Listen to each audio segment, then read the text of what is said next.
Good morning and welcome to Coffee with the Sarlos. I'm Kelly. Good morning, I'm Karen. We're going to start off with show notes as usual. We have our Evening with Medium events hopefully coming up on December 4th, 2020 at the Hampton Inn by Hilton.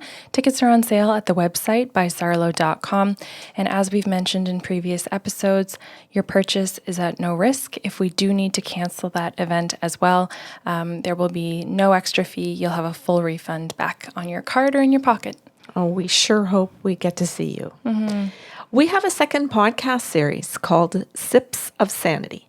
Those are roughly 10 to 15-minute shows, although sometimes we do get a little long-winded and they go a little over that. Long-winded. They're packed full of good content. They sure are. And they're all about emotional and spiritual intelligence, and it's a toolkit.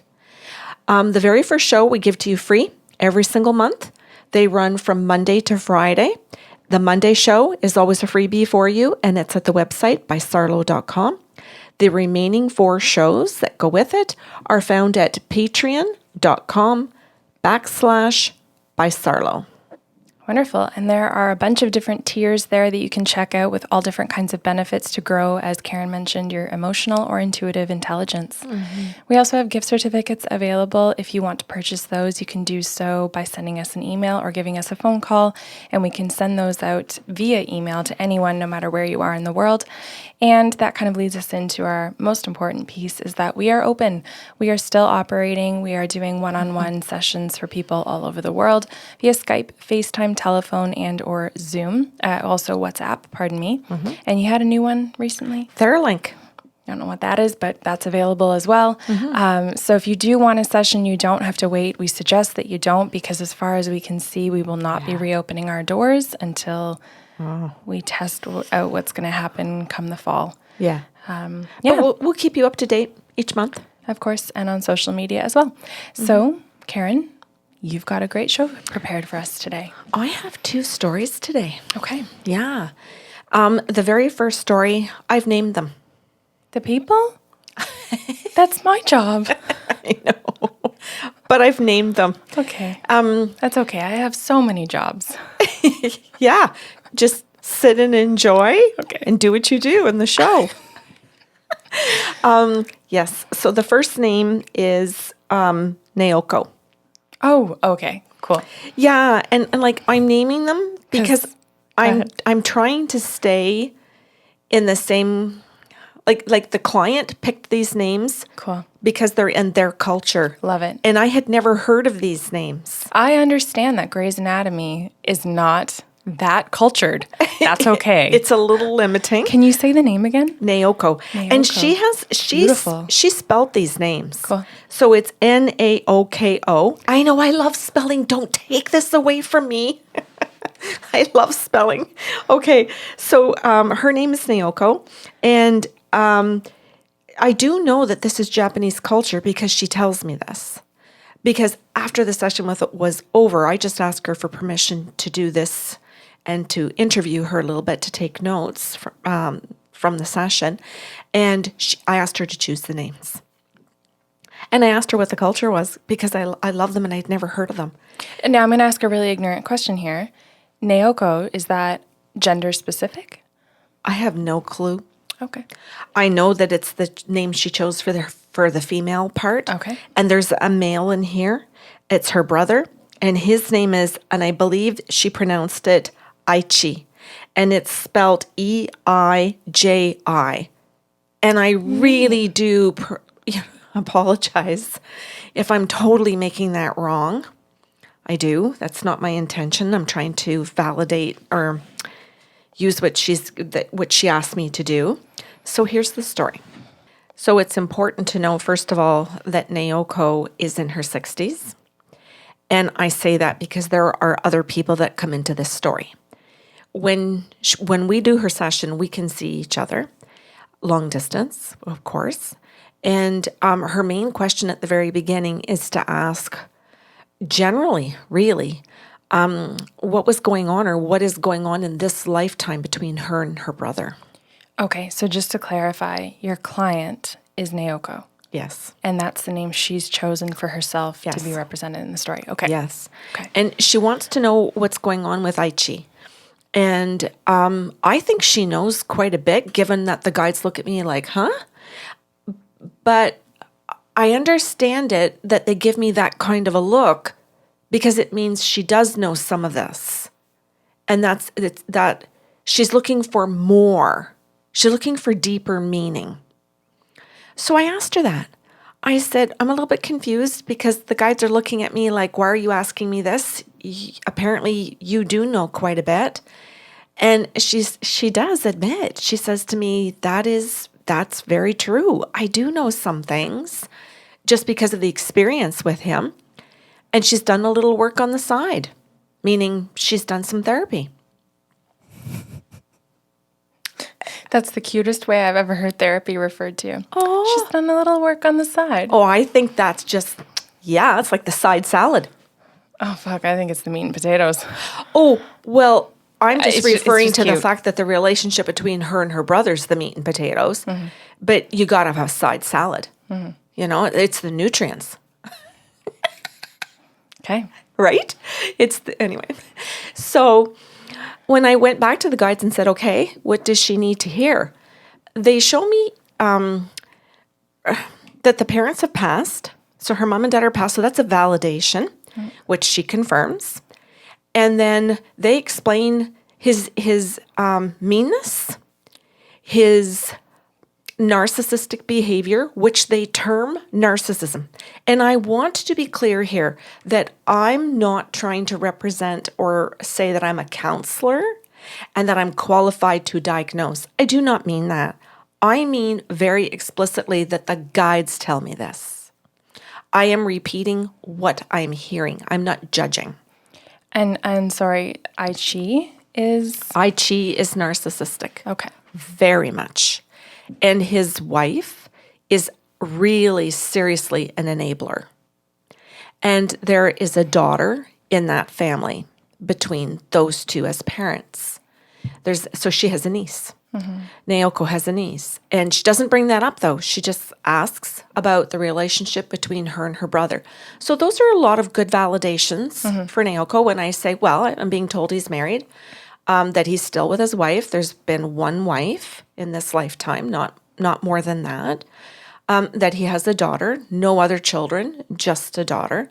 And she's a young adult, meaning that I think they said around 20, 23 in that area. And that she's in the world now. She's got to get out there and figure things out on her own. And that Naoko is concerned about a lot of things here, not just about the relationship between her and her brother. She's not just really asking that. There's far more to her question about what's going on. She just doesn't know how to word it. And she just doesn't want to throw, I'll say it, 50 questions at me all at once. Well, that's kind. Yeah, it is very kind. So the guides explain that when they're children, the female and the male child are treated very differently. They do both get education. They do both get financial assistance.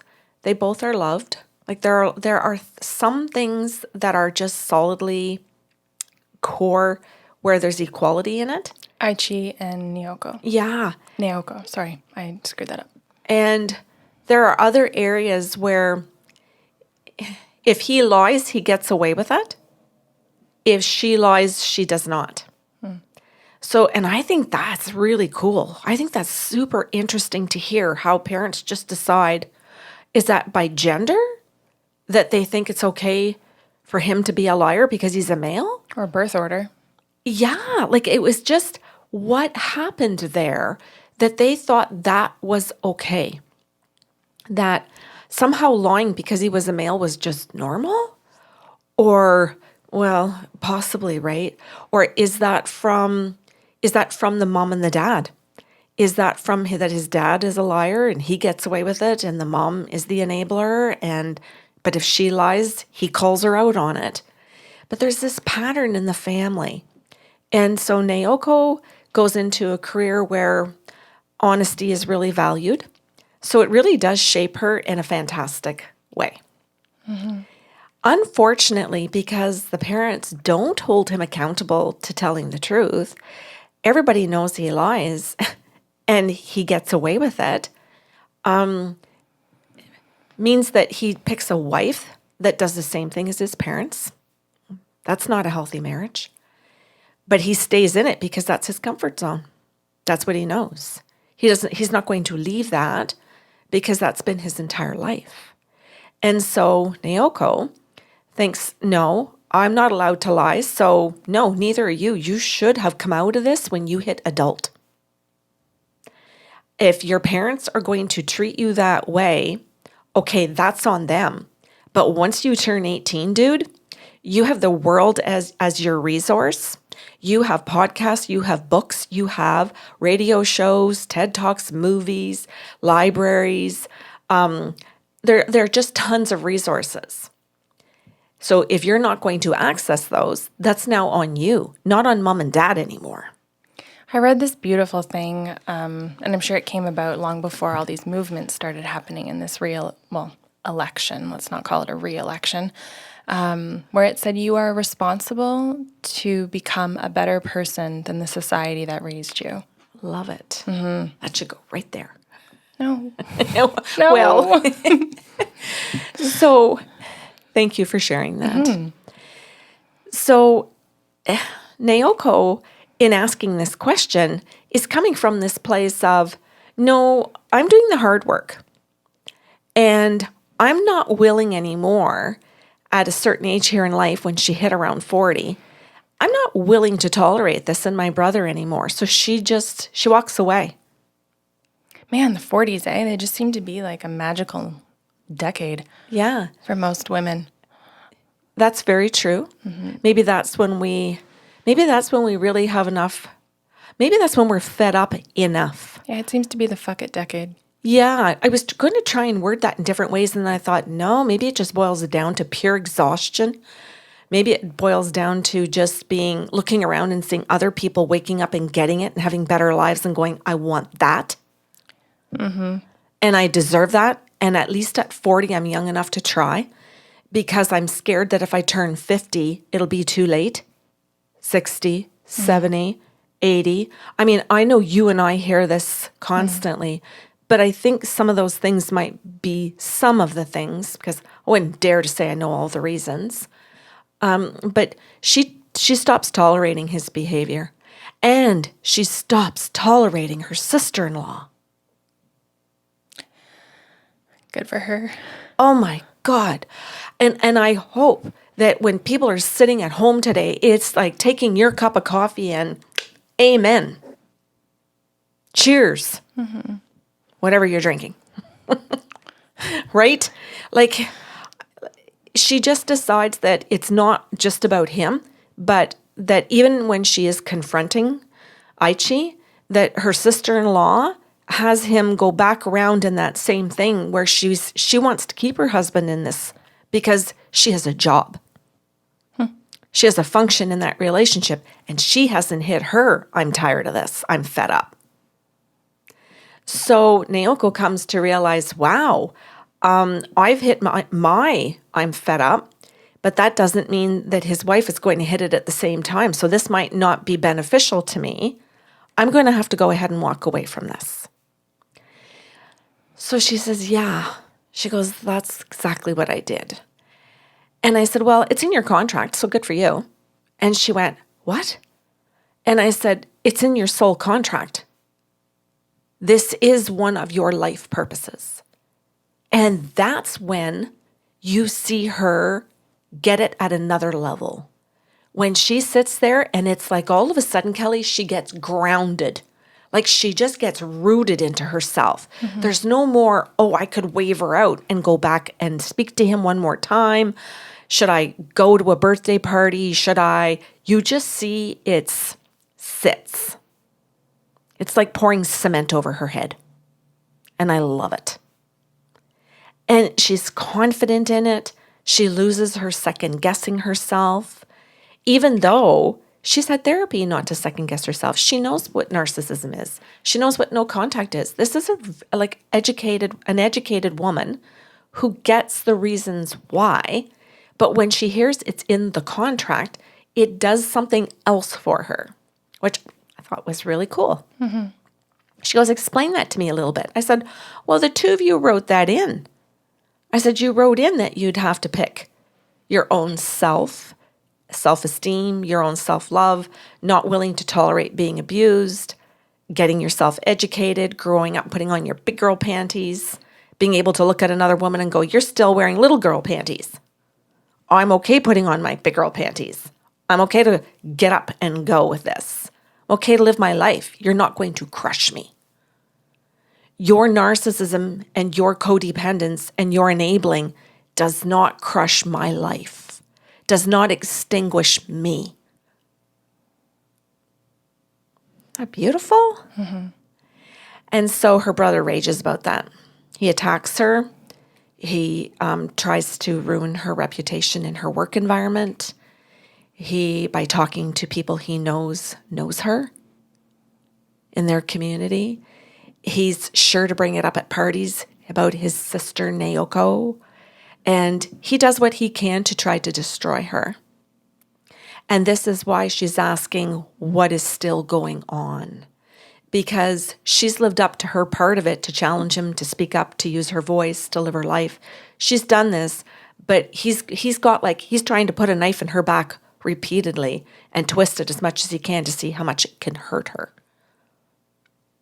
And she doesn't understand that part. And I said, that's part of karma for him. He's building karma. And she goes, I don't understand. And I said, well, I don't know that you've heard my definition or my understanding of karma. And I said, so I'm going to explain what the guides have told me karma is. And if you don't want to absorb that or believe it or even contemplate it, then I can stop talking. She goes, well, I'm open to listening. So I said, well, what the guides explained to me about karma is that in a lifetime when you hurt somebody, you accrue karma. So you've hurt them. That's your karma. And as a result, you now have to meet them in another lifetime and balance that. We have to come to neutrality, meaning it will come out as a balance. So when he hurts you, we'll call that a negative. So now in that same lifetime or another lifetime, he will have an opportunity, because it will be written into the contract, to do right by you and to help you, to do something that heals you, which would be referred to as positive, meaning, or if you want to call it that, a positive charge, meaning that he is healing what he did. And when you are fully healed in that, it goes to a neutral charge and the karma is finished because it's now neutral, meaning that the injury has been healed. And I thought, if she can take it or not take it, right? It's up to her. And she goes, so would that mean then that at some point in this lifetime or another lifetime, he's going to do something that helps me heal? And I said, yes, that's what it means. She goes, so it doesn't mean that someone else is going to go out and hurt him? I said, no. I said, that's not my understanding of karma, because that will constantly create two negatives. And if we keep creating only negatives, we will never have peace on this planet. We will never have the ability to heal each other or ourselves. And she said, Karen, I have never heard this. And I think I like what you're telling me better than anything I have heard. And it makes far more sense to me. So she says, but now that means that I don't look for him to get hurt. I don't hope for it. And I said, that's right. What do you do? And she goes, I just live my own damn life. And I went, yes.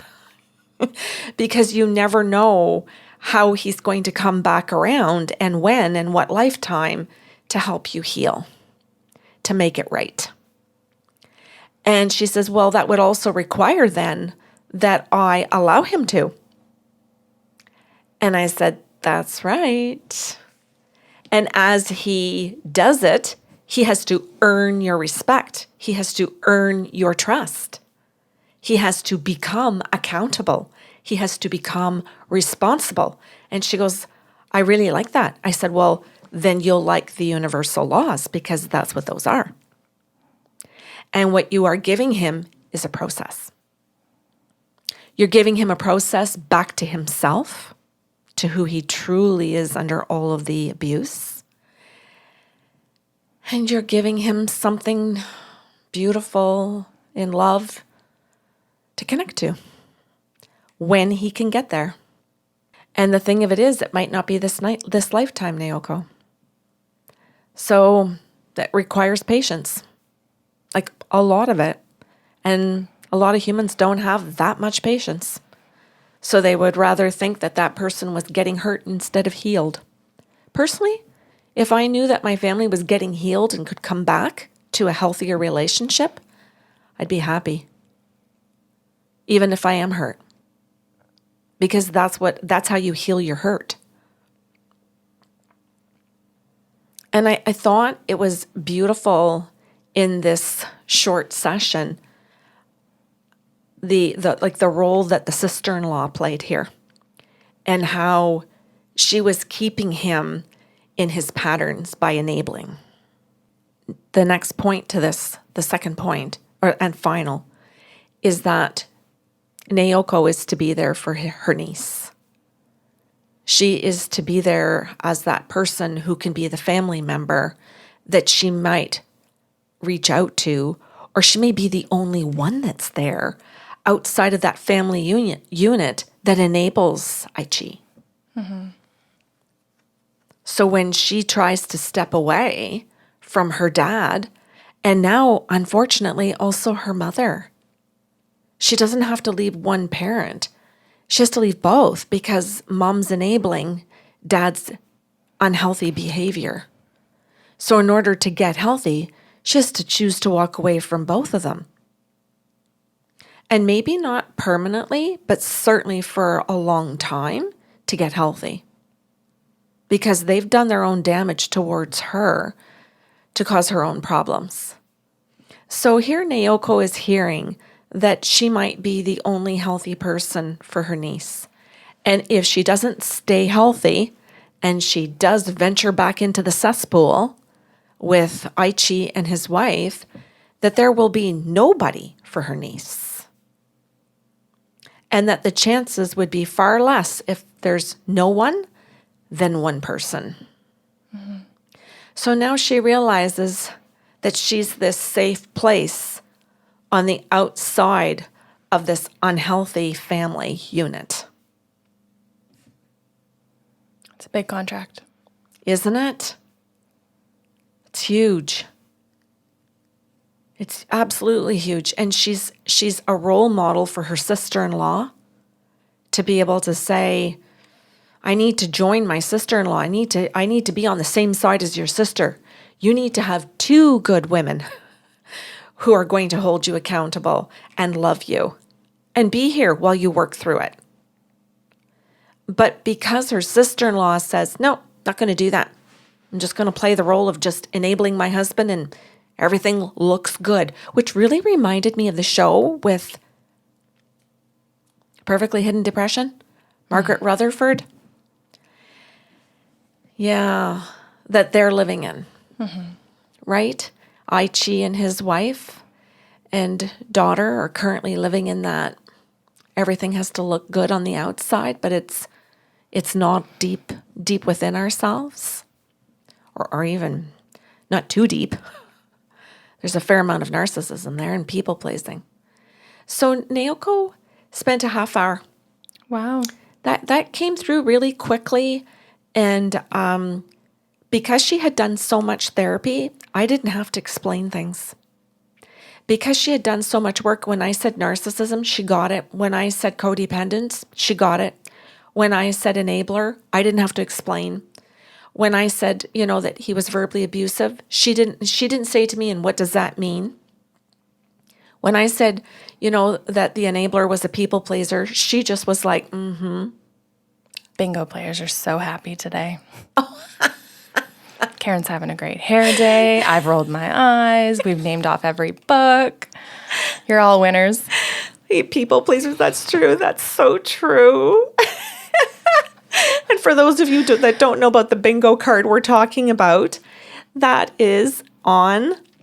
Actually, they can email us if they want a copy at okay. info@bysarlo.com, but there are more varieties on Patreon. Okay.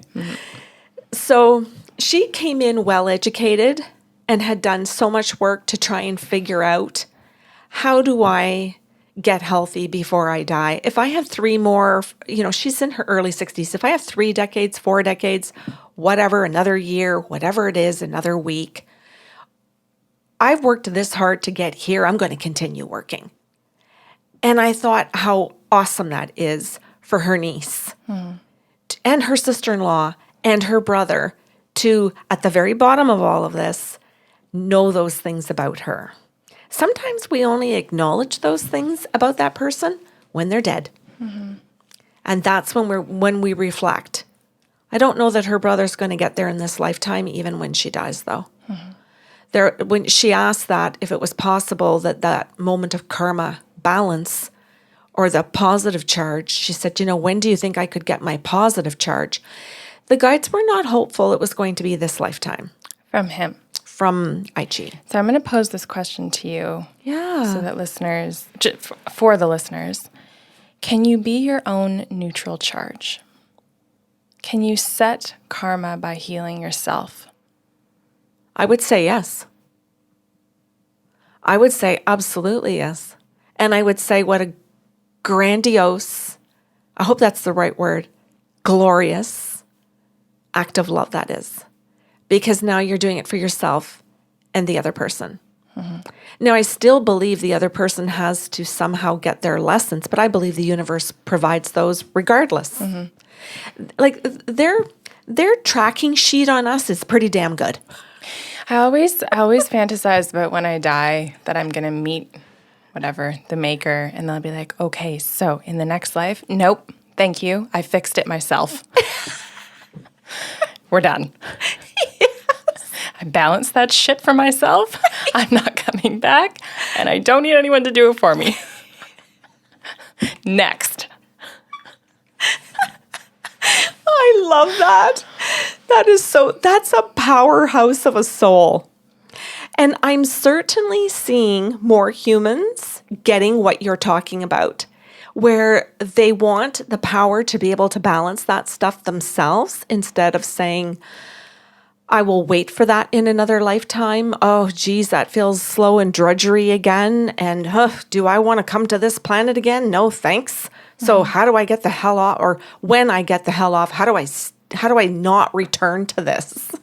I want to go to a planet where everybody's collaborative and where karma really does mean you put your big girl in big boy panties and neutral people put their panties on.